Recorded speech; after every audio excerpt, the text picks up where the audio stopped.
आणि यानंतर वळूया पुढच्या बातमीकडे। बातमी आपल्या सगळ्यांसाठी जिव्हाळ्याची आहे, कारण आपण जी सध्या साखर वापरतो आपल्या रोजच्या जीवनामध्ये, त्यात साखरेचे दर हे सध्या भरमसाठ वाढलेले आहेत। आणि या वाढलेल्या साखरेचा जो फटका आहे तो सध्या विविध पदार्थांना बसतो आहे, ज्यामध्ये नाशिकची मिठाई, धुळ्यातील चहाला याचा फटका बसला। यासोबतच शिर्डीच्या प्रसादाला देखील होलसेल बाजारात साखरेचे दर तब्बल 30% वाढल्याने शिर्डीतील पेढे आणि प्रसादाच्या दरात वाढ होण्याची शक्यता आहे। सध्या नगरपंचायतीने निश्चित केलेल्या दरानुसार प्रसादाची विक्री सुरू असून दरवाढीबाबत व्यापाऱ्यांची लवकरच बैठक होणार आहे। साई संस्थानाच्या लाडूच्या दरात अद्याप वाढ झालेली नाही।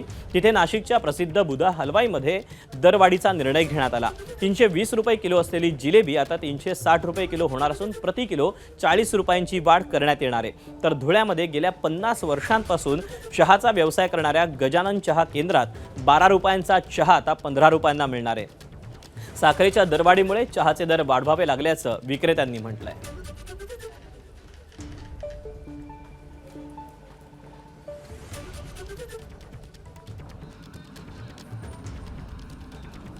दरम्यान साखरीचे जे दर वाढलेले आहेत या सगळ्याबाबत माजी खासदार राजू शेट्टी यांनी पंतप्रधान नरेंद्र मोदींना पत्र लिहिलेलं आहे। तर साखरेचा सट्टा करणाऱ्यांवर कडक कारवाई करावी अशी मागणी आमदार रोहित पवार यांनी केली। आपण पाहूया। साखर कारखान्यांकडे जी काय साखर आहे ती काय खूप मोठ्या प्रमाणात आहे असं नाही। जेवढी सरकारने विकायला लावली तेवढी ती विकली आणि जेवढी ठेवायला लावली तेवढी ठेवली, कारण का आम्हाला महिन्याला साखर कारखान्याला महिन्याला तिथं कोटा दिला जातो। आता साखर आहे का तर 100% कारखान्यांकडे साखर आहे, तरी सुद्धा रेट जर वाढत असतील तर कुणीतरी सट्टाबाजी करतंय। ते सट्टाबाजी करणाऱ्या लोकांना तुम्ही पकडा आणि त्यांच्यावर तुम्ही तिथं कारवाई करा आणि मग ती कारवाई केल्यानंतर रेट कमी येतील असा आम्हाला विश्वास आहे।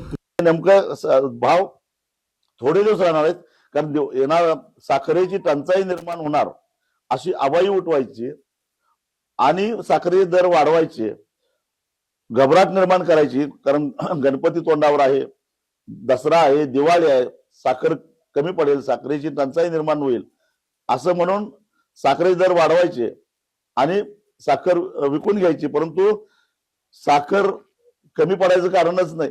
मात्र या मधल्या काळामध्ये साखरेचे भाव वाढवून काही लोक जे काही पैसा कमावत आहेत याची सखोल चौकशी होणं गरजेचं आहे। म्हणून मी 2 दिवसापूर्वीच पंतप्रधान आणि त्याचबरोबर अन्न नागरी पुरवठा मंत्र्यांना एक पत्र लिहून मी मागणी केली की खरोखरच साखरेची टंचाई असते तर महाराष्ट्रात नाही देशात कुठेही साखर मिळत नाही म्हणून लोक अस्वस्थ झाले असं दिसत नाही। साखर फक्त महाग झालेली आहे,